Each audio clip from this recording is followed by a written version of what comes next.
Hello, and thank you all for coming. My name is Elizabeth Sweitzer, and this is my Keystone presentation about my project called Roots, a podcast at the intersection of identity, environment, and politics. And I would like to give a special thanks to Dr. Rachel Mead, who has been my project advisor for the past year. So thank you.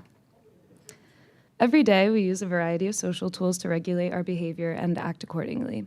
For the purpose of this project, we'll be looking at three particular social tools that contribute to political action: emotion, political ideology, and gender roles. Each of these components are built and reinforced within us over time, eventually cultivating an individual identity. While there are some biological factors that go into the formation of an identity, social structures and pressures are highly influential in long-term development. Emotions are taught to us. They're tools that we use to process information, express our values and morals, and create connections with other people. Political ideology is similarly taught to us in school, by our parents, and then continuously reinformed by the media. And gender is also learned over time. We absorb cultural norms, expectations, and values, and then we replicate them in our own lives. And this is called gender socialization. When deciding whether to participate in a social movement, we may subconsciously reference these components of our identities. We might feel emotions like anger about an injustice that affects ourselves or our community. We might feel like our government is not accurately representing us, and we might feel like we need to react, maybe with care or dominance or anxiety, traits that might be informed by our perceived gender roles. And these patterns of socialization have shaped social and political structures in the United States over time. We can see this through trends that show gender divides in political beliefs, as young women are increasingly leaning left on the political spectrum while men are being drawn toward the right. And there are also studies that show that women across all political affiliations consider climate change to be a more serious threat to their country than men do, indicating that there might be an underlying gender dynamic at play here. And I've also noticed this trend in my own life. Shout out Epsilon Eta. There are more women studying environmental majors and involved in environmental clubs or organizations at BU. So this all led me to wonder why. I began to theorize that it might have something to do with emotion and how we are taught to express ourselves according to societal standards that dictate gender roles.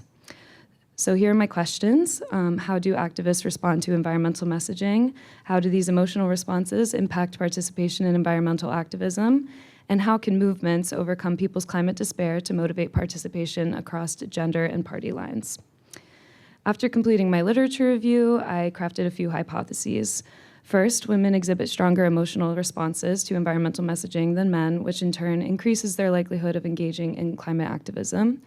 And second, conservative political rhetoric downplays climate change and reinforces traditional gender roles, creating a political environment that disincentivizes climate action among conservatives and men.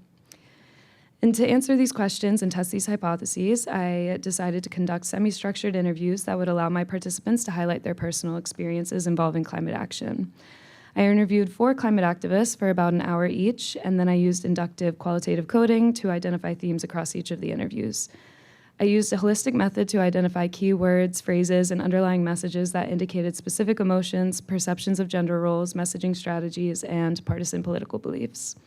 And here are those 3 themes. First, binary gender roles impact perceptions of participation, but gender identity is not a determining factor for participation in the environmental movement.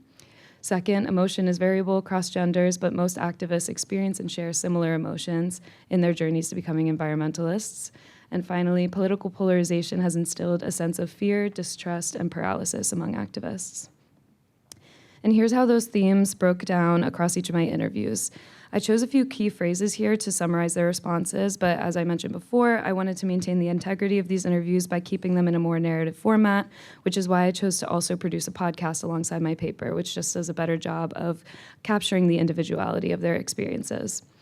So for this first one, about the impact of gender roles on participation, I received mixed responses when I asked the activists who they see participating and why they believe that might be the case. As you can see, there are competing perspectives on who is actually participating, as Gleamery notes that STEM and environmental studies are traditionally more male-dominated, while Perrin notices that there's a significant lack of men involved in the environmental movement. These perceptions work to shape each of these activists' paths to action, but it did not necessarily inhibit them from getting involved themselves. And additionally, to speak to my first hypothesis, all of the activists I interviewed were in touch with their emotions about the issue, regardless of gender, suggesting that gender roles might play less of a role in processing emotions and inspiring action than I had initially thought. On top of that, they all reported feeling similar emotions throughout their experiences, developing a personal connection to environmentalism, as well as engaging with others about the climate crisis.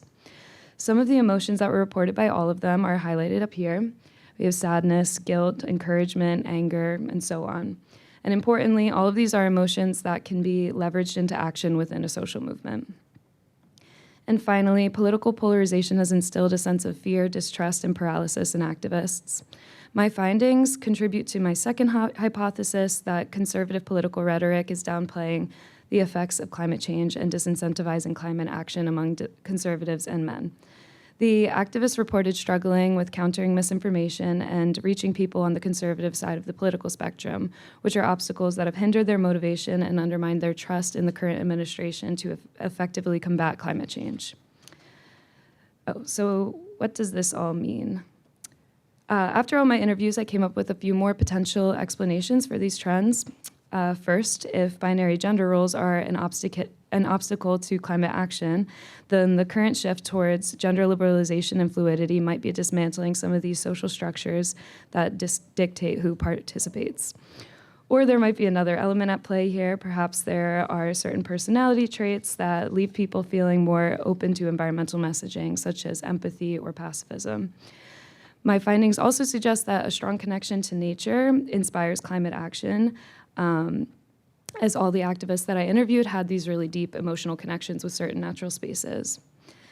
And finally, political leaning definitely plays a really important role in today's climate beliefs, especially as the Trump administration has taken steps to publicly downplay the importance of environmental protection, instead pushing continuous innovation and economic growth as the solution to climate problems. And as I noted before, young women are affiliating more with the left, while young men are shifting right on the political spectrum, which might also account for the gender disparities within the environmental movement as they fall along political lines. And overall, here are two main takeaways that I got from conducting this research.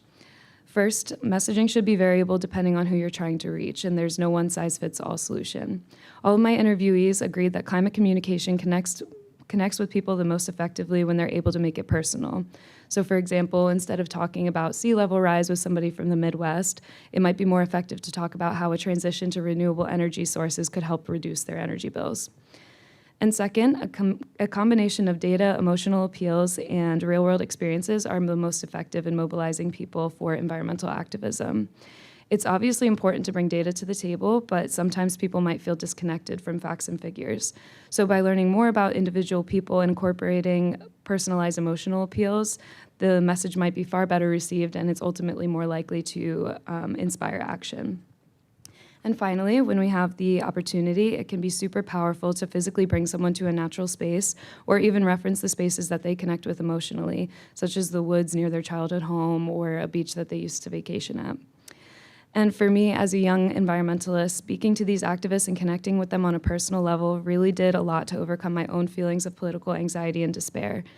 Even just having a conversation with somebody who cares can be such a refreshing and empowering experience, and that is what I really think drives grassroots activism and political participation. Thank you.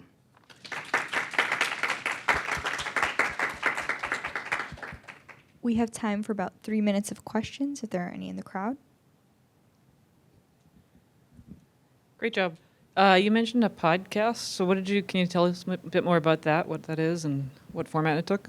Yeah, sure. So I am still in the process of producing my podcast, but basically I have 5 full episodes. Those 4 interviews with my climate activists, each one of those will be 1 episode where basically it's just the whole interview, like edited for clarity and stuff, and then I incorporate little bits of information that just help it flow a little bit.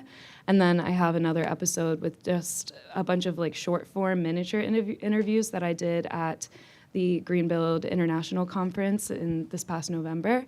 And that is kind of more of the introduction to the project. So like the first episode of the podcast that will just introduce all the topics and theories that I use. So. Any other questions? Yeah.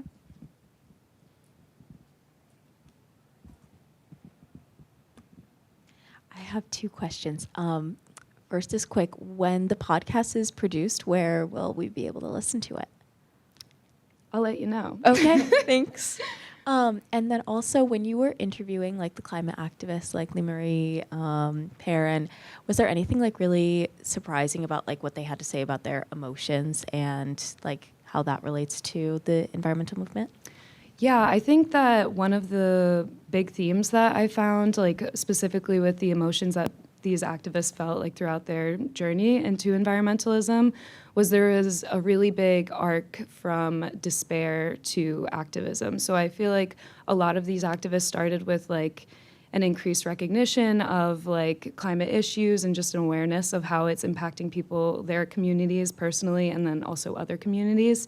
And so they take that initial like despairing feeling, like really kind of like grapple with that for a little while, often go through times of grief, and then eventually they kind of build up those tools that they're able to use to process that grief and then move into action, which I think that is a pretty common narrative for social activists in general, not just climate activists. But yeah, basically despair to encouragement. I feel like that's really inspiring for today's climate. So yeah, thank you. Thank you so much. Thanks.